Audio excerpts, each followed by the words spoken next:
सूचित किया जाता है कि पूज्य महाराज श्री मंचासीन हो चुके हैं, तो सभी अपने गृह कार्य से निवृत्त होकर जल्दी से जल्दी श्रीमद् भागवत कथा पांडाल में पधारें एवं आज सप्तम दिवस की कथा को सुनकर अपने जीवन को धन्य एवं कृतार्थ बनाएं। जय श्री राधा, जय श्री कृष्ण।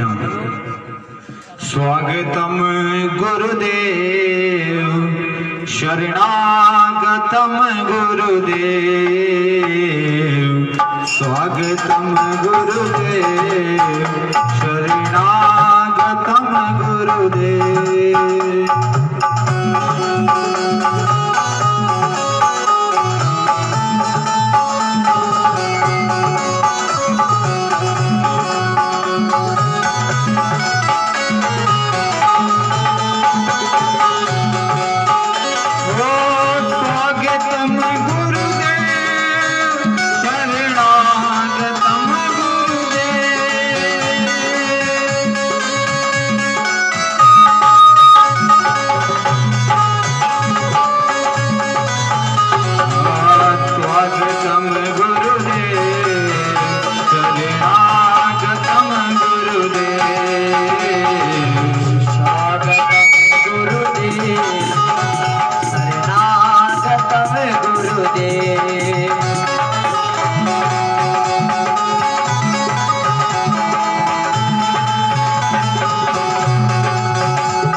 स्वागतम गुरुदेव, शरणागतम गुरुदेव, शरणागतम गुरुदेव, शरणागतम गुरुदेव, शरणागतम गुरुदेव। सभी अपने स्थान पे खड़े हो जाएंगे। भाई लोगों से भी अनुरोध है कि थोड़े आगे आ जाएंगे। भागवत भगवान की आरती होगी तो सभी आगे आ जाएंगे, आरती में सम्मिलित होंगे। चंद्रमा मनसो जात चक्षुः सूर्यो अजायता, श्रोताद्वायुष्य प्राणस्य मुखा दग्निर्रजायतः।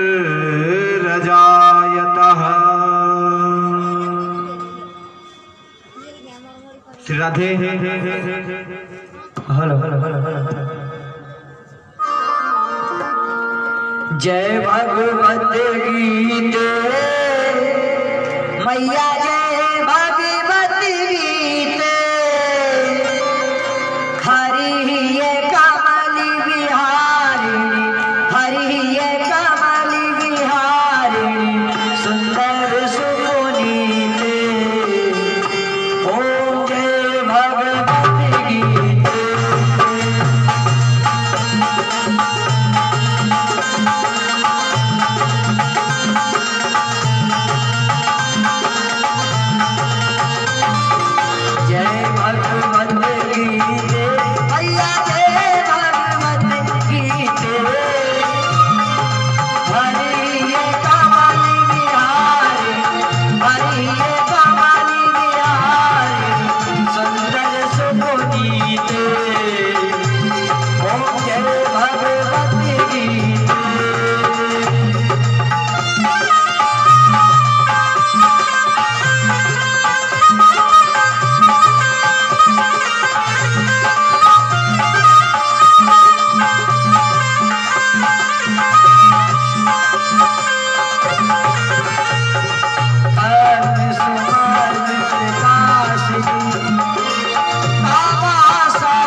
पुष्पाणि गृहीत्वा जग्नेन जग्नमय जन्त देवासान् धर्माणि प्रथमान्यासन्नातेः नाकं महिमानः सचन्द्र चन्द्र पूर्वे साध्याः सन्ति देवाः मंत्र पुष्पांजलिं समर्पयामि। बोलिए कृष्ण कन्हैया लाल की जय, रामचंद्र भगवान की जय, शंकर भगवान की जय, हनुमान जी महाराज की जय, श्रीमद् भागवत महापुराण की जय, वेद व्यास जी महाराज की जय, पूज्य गुरुदेव भगवान की जय। जय जय श्री राधे, जय जय श्री राधे, जय जय श्री राधे श्याम।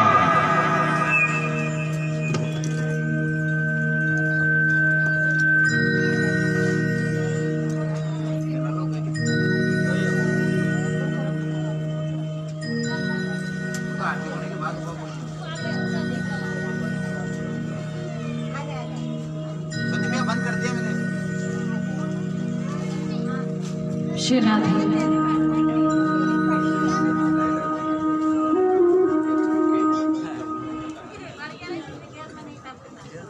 श्री राधे हरि ओम, हरि ओम। श्री राधे, श्री राधे हरि ओम, हरि ओम। श्री राधे हरि ओम, हरि ओम। श्री राधे, श्री राधे हरि ओम, हरि ओम। श्री राधे, श्री राधे राधे, श्री राधे हरि ओम, हरि ओम। श्री राधे, श्री राधे, श्री राधे हरि ओम, हरि ओम। श्री राधे, श्री राधे, श्री राधे हरि ओम, हरि ओम, हरि ओम। श्री राधे हरि ओम, श्री राधे हरि ओम। श्री राधे, श्री राधे हरि ओम, हरि ओम। श्री राधे, श्री राधे हरि ओम।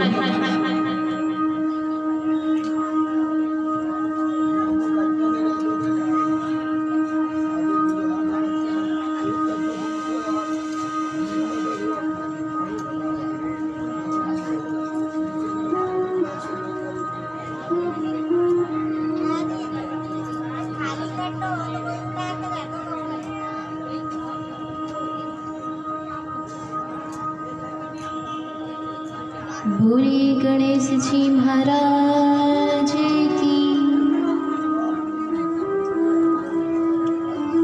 श्रीमद् भागवत महापुराण की जय।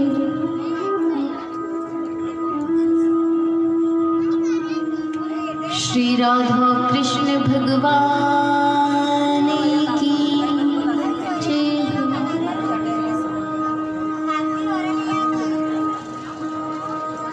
श्री सद्गुरुदेव भगवान की जय हो।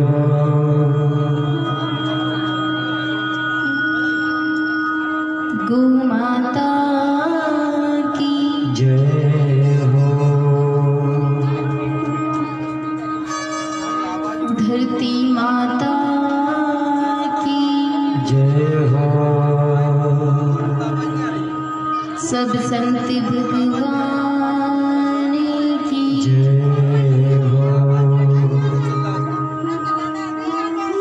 भारत माता की जय हो।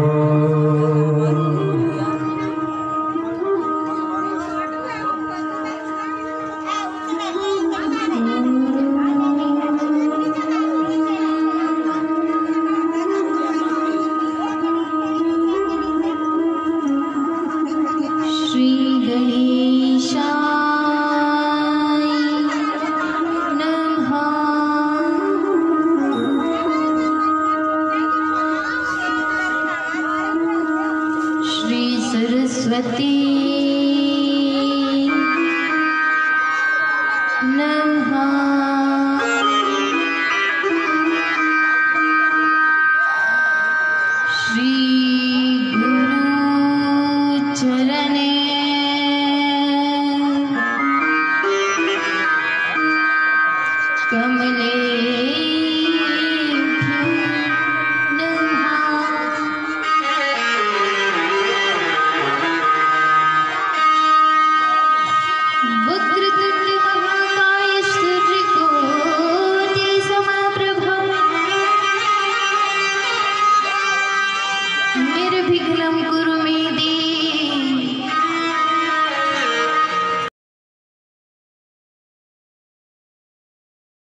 तेरा चाकरी में जानो है।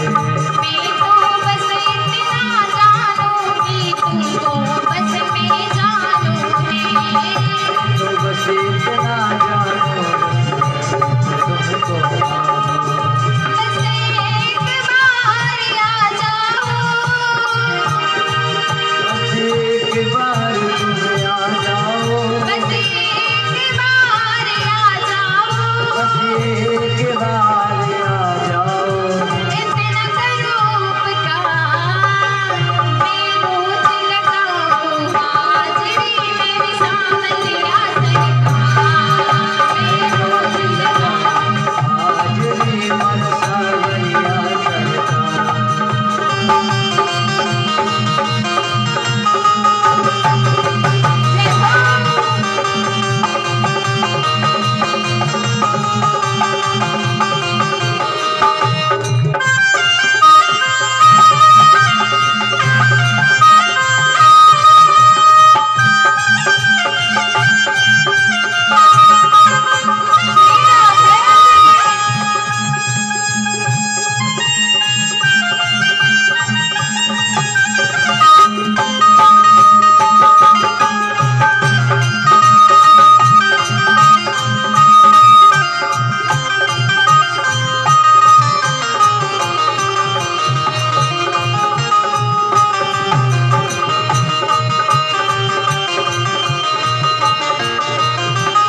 एक बार सभी लोग एकदम लंबे लंबे हाथ।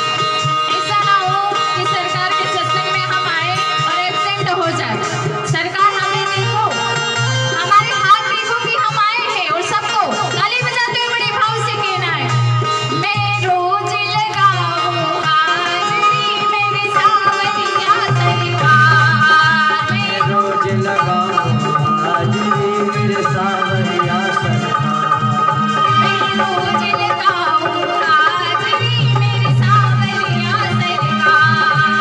रोज लगाऊं हाजिरी मेरे सावरिया सरकार।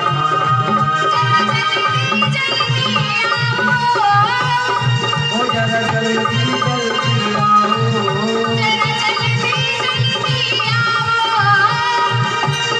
ओ जरा जल्दी जल्दी आओ।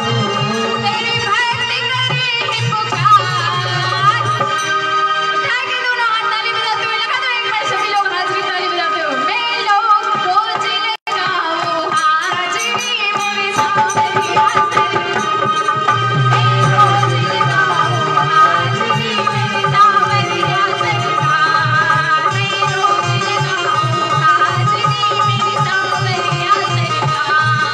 रोज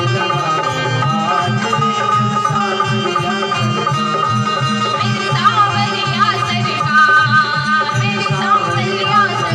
हाजिरी मेरे सावरिया सरकार। बोले वृंदावन बिहारी लाल की, बाकी बिहारी लाल की। आज हमारी कथा का सप्तम दिवस है। कल द्वारिका में बड़ा सुंदर सा उत्सव मनाया गया था। भगवान राधा, भगवान रुक्मणी और दोनों का विवाह हुआ था। हमारे द्वारिकाधीश भगवान मैया रुक्मणी। कल तो बड़ा अच्छा विवाह उत्सव यहाँ पर मनाया गया था। ऐसा लग रहा था द्वारिका में शायद वैसे ही विवाह हो रहा है जैसा कि उस समय हुआ था भगवान का। कल अच्छा आनंद आया, सबके मन में आनंद आया था। कल तो जो लोग आए थे बड़े अब आचार्य महाराज कहते हैं राजा परीक्षित से प्रसिद्ध भगवान का विवाह हुआ रुक्मिणी मैया के साथ। रुक्मिणी मैया को लेकर के भगवान द्वारिका आ गए। अब भगवान द्वारिका तो आ गए, लेकिन क्या हुआ कि कभी कभी क्या होता है कि कोई व्यक्ति ज्यादा आगे बढ़ जाता है ना, ज्यादा संपत्ति कमा लेता है, ज्यादा धन उसके पास हो जाता है, तो फिर उसके शत्रु हो जाते हैं। पहले महीने की किराए में रहते थे, किराए के घर में। अब संगमरमर का बड़ा सा बंगला बना लिया, कैसे बना लिया, ये भी शत्रुता का कारण है। पहले टूटे हुए मकान में रहते थे, अब संगमरमर का बंगला बन गया, ये कैसे हुआ, ये भी शत्रुता का कारण है। पहले बाइक से चलते थे, आज कार खरीद लिया, ये भी शत्रुता का कारण है।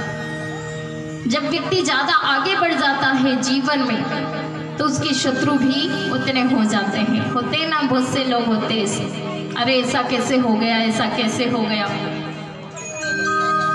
उस समय जब हमारे ऊपर भगवान की कृपा हो जाए, प्रभु की कृपा हो जाए, तो केवल एक ही बात ध्यान में रखो, दुख में तड़पो मती, सुख में भूलो मती।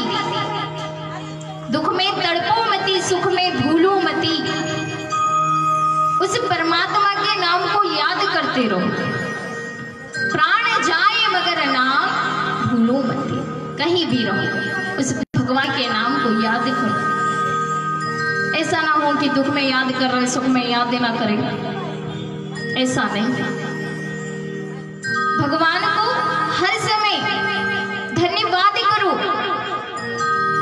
कि हे प्रभु, आपने बहुत अच्छा किया है, आज इतना आगे मुझे बढ़ा दिया है कि मेरी कोई औकात नहीं थी, लेकिन आज आपकी कृपा इतनी बरसी मेरे ऊपर कि आज मैं इतना आगे बढ़ गया। आज भगवान द्वारिका में आए हैं, रुक्मणी मैया के साथ रह रहे हैं। अब सब कुछ उनके पास हो गया तो उनके भी शत्रुओं की कमी नहीं।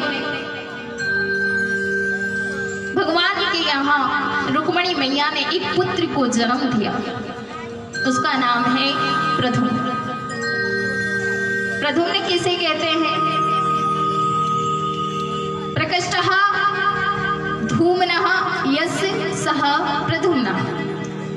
जो हमेशा अपने प्रकाश से उजाला करे उसे प्रद्युम्न कहते हैं। जो सभी जगह जाए, कहीं भी जाए, अपने ज्ञान का प्रकाश कर दे, उसे प्रद्युम्न कहते हैं। अब भगवान के शत्रुओं की कमी नहीं। प्रसूति का ग्रह से एक शत्रु थे भगवान के, सम्रासुर नाम का राक्षस।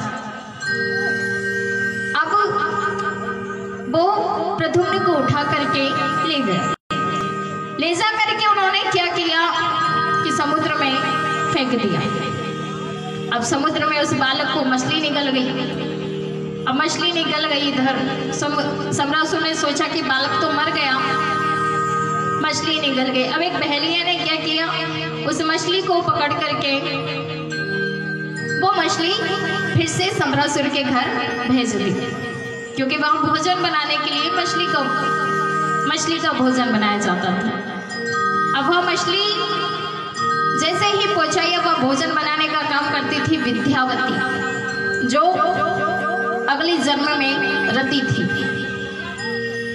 जिस समय आचार्य सुखदेव जी महाराज राजा परीक्षित से कहते, परीक्षित, जब भगवान तपस्या कर रहे थे, शंकर भगवान समाधि में बैठे थे, जब काम को जलाया, उनकी पत्नी रुदन करने लगी कि आपने तो मेरे पति को जला दिया, अब मैं क्या करूं। तो भगवान ने कहा कि आप चिंता ना करो, आपका पति आपको द्वापर युग में भगवान श्री कृष्ण का पुत्र बन करके आएगा और आप सम्रासुर के घर में भोजन बनाने का काम करना, वहां पर आपको आपका पति मिल जाएगा, ठीक है। अब विद्यावती भोजन बनाने का काम करती, जैसे ही मछली में चीरा लगाया, बालक निकला। अब सम्रासुर ने देखा, सम्रासुर ने कहा एक काम करो, तुम इस बच्चे का लालन पालन करो। विद्यावती उस बच्चे को संभालने लगी। अब नारद जी आए, नारद जी ने विद्यावती से कहा कि ये आपके पति कामदेव है। अब भगवान के पुत्र बड़े हुए, सम्रासुर को मार करके अपने पत्नी विद्यावती को घर लेकर के आए ना द्वारिका, जब तक भगवान के 16,107 विवाह हो गए। आचार्य सुखदेव जी महाराज कहते हैं, परीक्षित, भगवान का पहला विवाह रुक्मणी के साथ हुआ, लेकिन जब कि भगवान के तो 16,107 भी हो। बोले पिताजी की इतनी सारी पत्नी। परीक्षित ने पूछा कि 16,108 इतना कैसे? बोले भगवान का दूसरा विवाह हुआ था भालू की पुत्री जामवती के साथ। बोले भालू की पुत्री और भगवान की पत्नी, समझ नहीं आया कुछ। तो जब शुकदेव जी महाराज ने राजा परीक्षित से कहा कि एक सत्राजित नाम के राजा थे।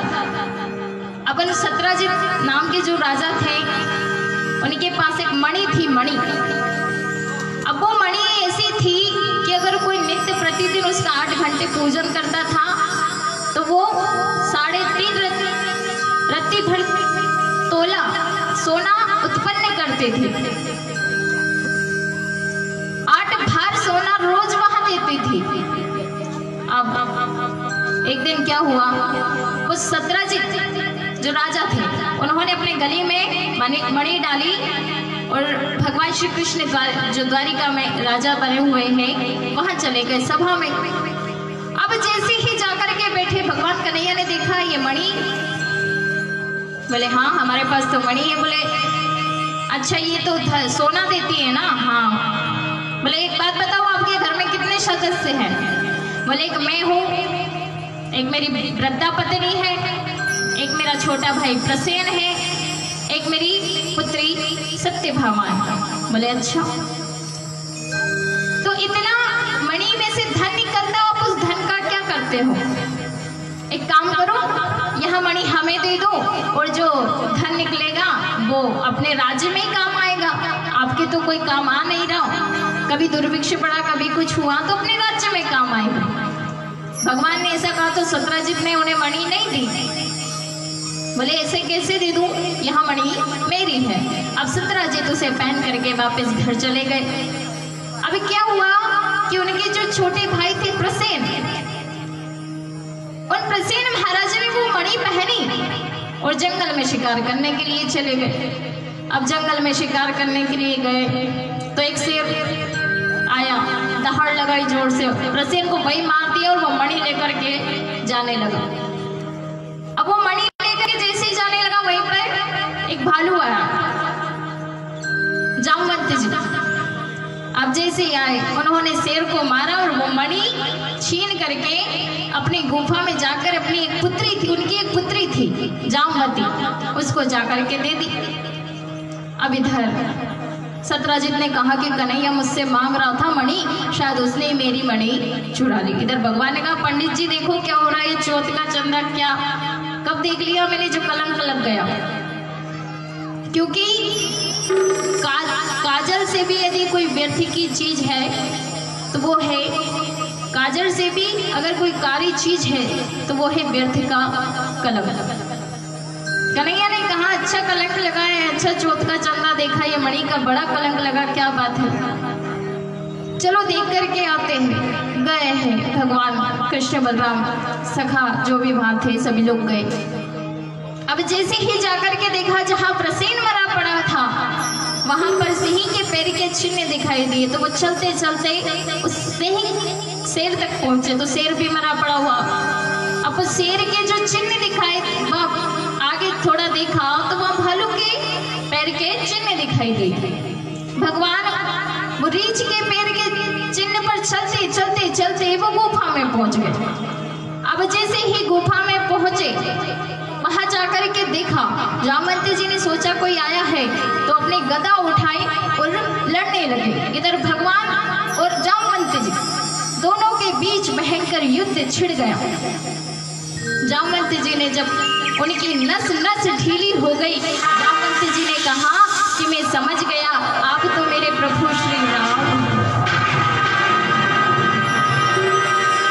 जब भगवान वनवास गए थे, रावण को मारा, रावण को मार करके जब वापस आए तब सभी से भगवान ने कहा था कि आप सब वरदान मांगो, क्या चाहिए। किसी ने भक्ति मांगी, किसी ने शक्ति मांगी, किसी ने क्या मांगा, किसी ने क्या मांगा। अब जामवंत जी का जब नंबर आया तो जामवंत जी ने कहा कि प्रभु एक ही वरदान दे दो कि आपको और मेरा युद्ध हो जाए ताकि मैं भी तो देखूं मेरे प्रभु में कितनी शक्ति है। भगवान ने कहा, ब्राह्मण में तो बात बात पे मर रहा था। भगवान ने कहा देखो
की वो है मेरा, अपनी प्रीत पुरानी, अपनी प्रीत पुरानी, अपनी प्रीत पुरानी, अपनी प्रीत पुरानी। सावरे सावरे सावरे रसिया से अपनी पुरानी यारी, सावरे रसिया से अपनी पुरानी यारी।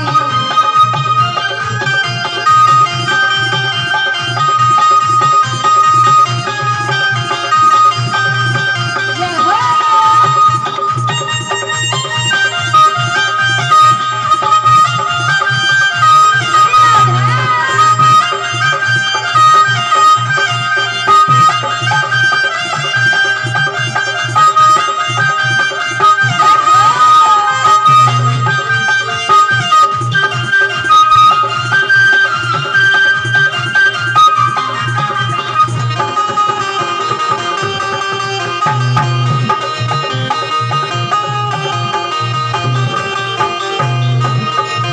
अब जिस जिसकी आ रही है मेरे सामने सिर कर से उठा के एकदम दोनों हाथ लंबे लंबे। देखो आज ही मशक्कत करवा रहे थे, कल से कोई नहीं करेगा। आज सप्तम दिवस है, कल से आपसे कोई नहीं कहेगा कि ऐसे हाथ उठाओ ताली बजाओ, कोई कुछ नहीं कहेगा। सब आपको करना है, फिर तो घर जाके जो भी भगवान के साथ करना है, नाम लेना नहीं लेना सब आपके ऊपर। हम तो बस कह देंगे यहाँ से, तो उठा के दोनों हाथ लंबे लंबे एकदम ताली बजाते हुए सभी बड़े लोग भाव से पड़े। जिस जिसकी आ रही है मेरे कन्हैया से कह दो, सावरे रसिया से अपनी पुरानी यारी, सावरे रसिया से अपनी पुरानी यारी।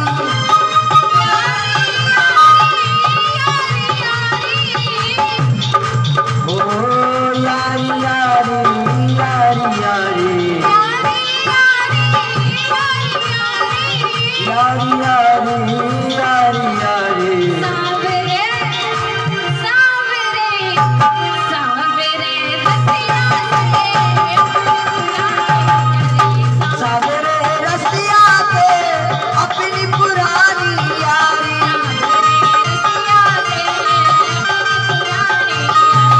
सावरे रसिया से अपनी पुरानी यारी।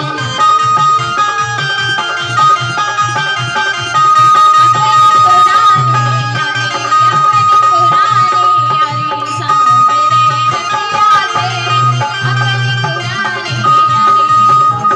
रसिया से अपनी पुरानी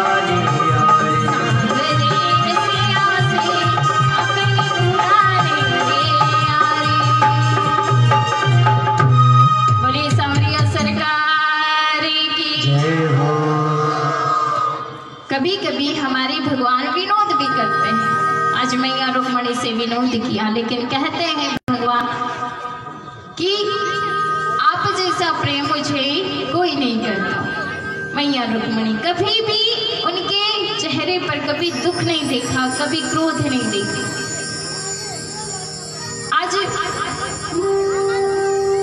हम लोग बहुत बार कहते हैं कि हमने बहुत कुछ दिया है। जैसे हमारे द्वार पर कोई आया मांगने के लिए, हम जब उसे देते हैं तो हमारे मन में एक अभिमान आ जाता है कि मैं इसको दे रहा हूँ। एक तरह का अभिमान आ जाता है हमारे मन में। हम ये सोचते नहीं नहीं हम बहुत कुछ दे रहे हैं, और जो लेने वाला होता है हमसे उसके मन में यहाँ आ जाता है कि इतना सारा था, इतने में से इतना सा दे दिया तो क्या कम दिया। जो देने वाला होता है वो सोचता है कि मैंने बहुत सारा दिया इसको, और जो लेता है वो ये सोचता है कि इतना सारा धन था, इतने में से इतना सा दे दिया तो हम पर कौन सा एहसान कर दिया। देने वाली बातें सब करते हैं। जब हम देते हैं किसी को कुछ तो हम अभिमान से हमने बहुत दिया बहुत दिया बहुत दिया। लेकिन आप एक बार करने के चरित्र पर नजर डाल करके देखो, महाराज का। जब दान देते थे, जब लोगों को कहते हैं ना दानवीर कर्ण, अब कर्ण जब दान देते थे ना तो कैसे दान देते थे? ऐसे नहीं देते थे कि हमने दान दिया और हम एकदम 32 से 64 सेना फुला लिया, हमने बहुत दिया। दानवीर कर्ण जब दान देते थे तब अपनी आंखों को नीचे कर लेते थे और देते समय अपनी आंखों को ऊपर कर लेते थे कि हे प्रभु, आपने जो दिया है वो ही तो मैं दे रहा हूं। किसी ने पूछा आप ऐसा क्यों करते हो? आंखें नीचे हाथ ऊपर, ऐसा क्यों करते हो? कर्ण दान देता था ना, उस समय आंखें नीचे और अपने जो हाथ थे वो ऊपर कर लेता था, फिर दान देता था कि सरकार आपने दिया है, मेरा कुछ नहीं है, आपने जो दिया वही मैं सामने वाले को दे रहा हूं। एक दिन किसी ने पूछा कि आप ऐसे दान क्यों देते हो?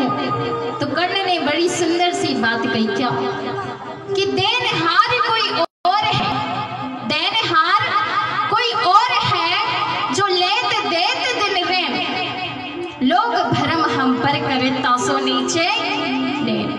वो देने वाला तो कोई और है, लोग हम पे वैसे ही भरम करते कि हमने दिया हमने दिया। देनहार कोई और है जो लेत देत, जो लेता भी और देता भी वो देता है। हम उस हाथ को बड़े गौर से, जब हम दान देते हैं ना तो हम अपने हाथों को बड़े गौर से देखते हैं, हम बहुत दे रहे हैं। लेकिन जब, अच्छा ये बताओ, आपने दिया पहले है कि आपको मिला पहले? दिया पहले है कि मिला पहले? जब आपको मिला, उसने दिया, उस सरकार ने दिया तब तो मिला आपको, और जब आपको मिला तब तो आपने दिया। तो फिर अगर हम उस हाथ को देखें जिसने हमें दिया तो मन अभिमान से नहीं, फिर मन भगवान से भर जाता। ये जहां पर मैं होता ना, मैं करता हूं, मैं करती हूं, तो भगवान कहते हैं फिर ये जो मैं करते हैं ना, फिर मैं वहां नहीं रुकता, फिर मैं वहां से चला जाता हूं।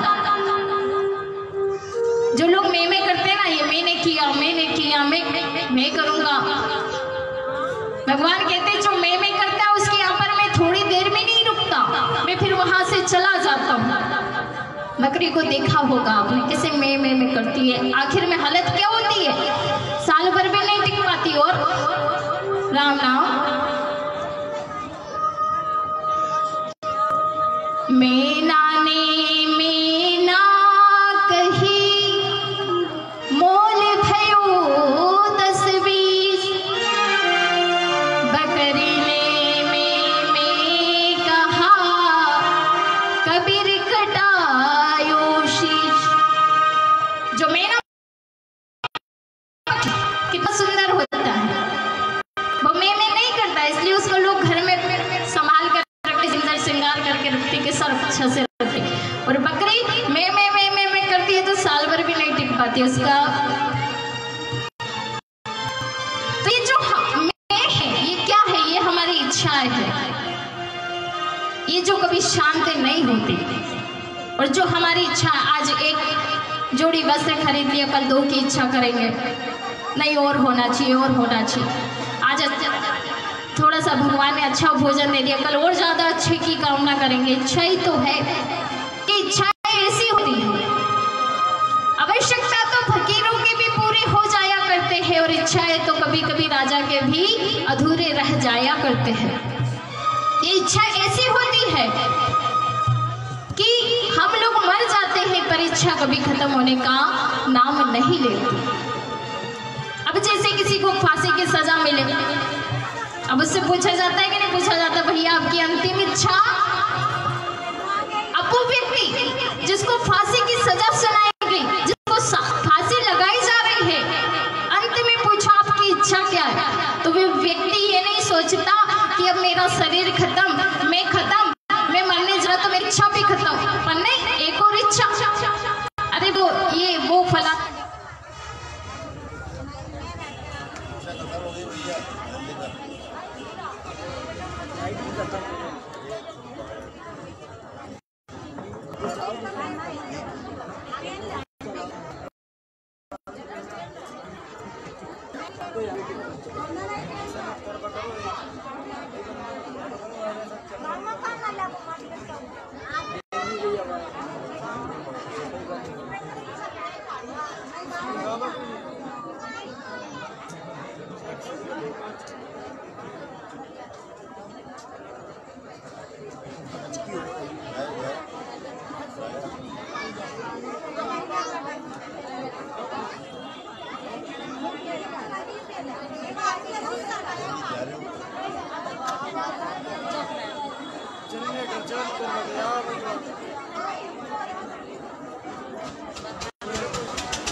श्राद्ध बोली राधा रानी सरकार की।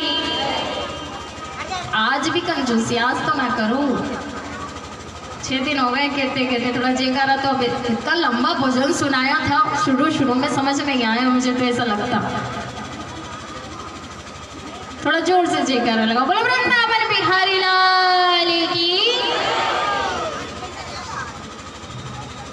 तो इच्छा ऐसी होती है कि हम तो मर जाते हैं लेकिन हमारी इच्छा कभी खत्म होने का नाम नहीं लेती।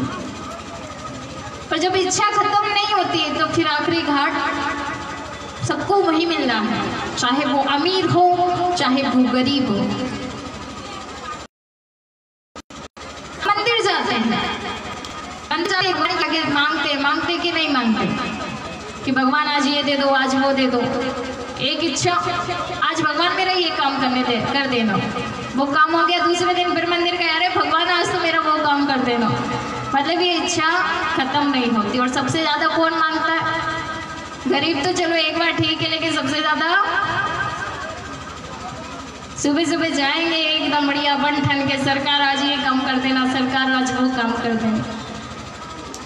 ये इच्छा ऐसी ही होती है। आज हम चाहे तो एक जोड़ी वस्त्र में भी अपना जीवन यापन कर सकते हैं, और आप चाहे अलमारी सजा कर रख लो, उसमें भी आपकी तृष्णा खत्म नहीं होगी, आपकी इच्छा खत्म नहीं। आज कल दूसरा, ये तो पहले या नहीं तीसरा। ये इच्छा ऐसी ही होती है।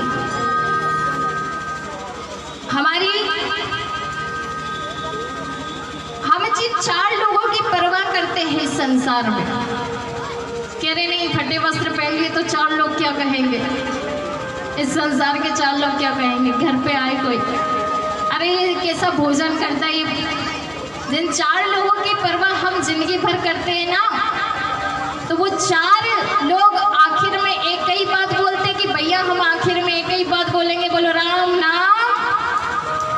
मतलब इतना डर क्यों? हाँ, एक ने भी नहीं बोला सकते हैं राम नाम सत्य, ये बोलने में डर किस बात का? अभी वाली लाइन है इसलिए कि आखिर में जब जाएंगे तब लोग बोलेंगे। डरना किस बात का? हमारी कितनी बारात निकलती है? हाँ, 2। कौन कौन सी? पहली बारात में लोग आगे होते हैं कि पीछे होते हैं? ये संसार वाले लोग आगे होते हैं कि पीछे होते हैं? जब दूल्हा घोड़ी पर बैठता है, उसकी बारात निकलती है। बारात जब निकलती है तो ये संसार के लोग कहाँ होते हैं? आगे होते हैं कि पीछे होते हैं? आगे। पहले बैंड होता है, फिर लोग होते हैं, और फिर दूल्हा घोड़ी पर बैठ के चलता है। आगे सब लोग नाचते झूमते गाते हुए जाते हैं। दूसरी बारात कब निकली है? अंतिम समय में, है ना? उस समय लोग कहाँ थे? संसार के लोग कहाँ थे? बोलो ना, मुंह से तो बोलो। पीछे। अरे वाह, क्या बात है, मतलब सब जानते हो आप तो। ये संसार के लोग कहाँ रहते हैं? पीछे। और हम लोग कहाँ रहते हैं? आगे।